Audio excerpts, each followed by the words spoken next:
Small जी की value निकालना हमारा काफ़ी बड़ा टास्क रहता है लेबोरेटरी मैनुअल के पहले या दूसरे चैप्टर में। इसके लिए बहुत सारे तरीके होते हैं, कुछ लोग पेंडुलम का हेल्प लेते हैं, कुछ लोग और चीज़ें होती हैं उनका हेल्प लेते हैं। यहाँ क्या किया गया है कि जी का परसेंटेज एरर ही निकालना है, मतलब जी के बारे में बताना है। इसके लिए इन्होंने क्या किया है कि डिस्टेंस और टाइम इनको बेस बनाया है। इनमें परसेंटेज एरर E1 और E2 एनी हाउ निकाल ली गई हैं और इनके टर्म में जी में होने वाली परसेंटेज एरर बतानी है।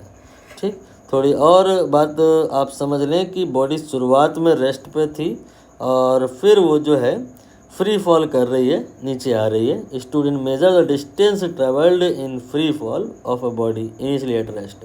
तो थोड़ा सा ये मोशन इन वन डायमेंशन और एरर इन मेजरमेंट को कंबाइन करता हुआ क्वेश्चन है। एक बॉल है जिसका U 0 है, आपने इसको ड्रॉप करा दिया है, ये नीचे आ रही है और ये कितना नीचे आई है कितने टाइम में इसको मेज़र किया है, S को और T को मेज़र किया है, डिस्टेंस और टाइम को मेज़र किया है।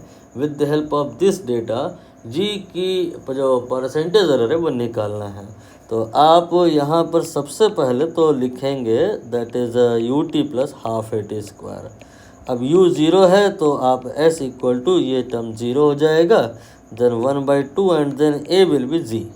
इसी को मेज़र करना है। तो S और T आपने जिन भी इंस्ट्रूमेंट्स मेज़र किया है, लाइक ऐसा आपने हो सकता है वर्नियर कैलिपर से, मीटर स्केल से मेज़र किया हो, T आपने स्टॉप वॉच से मेज़र किया हो, तो जो S और T आपने मेज़र किए हैं वो यहाँ रख दो तो G की वैल्यू निकल आएगी। बट किसी भी चीज़ से आपने मेज़र किया हो, S में थोड़ी बहुत एरर रही ही होगी, T में थोड़ी बहुत एरर रही ही होगी, लिहाजा G में भी थोड़ी बहुत एरर रही होगी। वही एरर यहाँ पर बतानी है बट परसेंटेज में बतानी है। तो अगले स्टेप में परसेंट में निकालने के लिए हम क्या करते हैं, G के लिए एक्सप्रेशन प्रिपेयर करेंगे। तो ये क्रॉस मल्टीप्लाई में आएगा, that will be 2S then divide by T square. अब जो नेक्स्ट हमारा फोकस होता है दैट इज़ ऑन एक्सपोनेंट। पहली बात तो ये जो 2 है इसे डिलीट कर दीजिए क्योंकि ये कांस्टेंट टर्म है, मैटर नहीं करता है। S की पावर 1 है, हमारा फोकस है इस पर। ये T की पावर 2 है, हमारा फोकस है इस पर। जो एक्सपोनेंट होते हैं इस पर हमारा फोकस रहता है। और फिर इसके बाद S की जगह परसेंट एरर इन S लिखेंगे, T की जगह पर परसेंटेज एरर इन T लिखेंगे।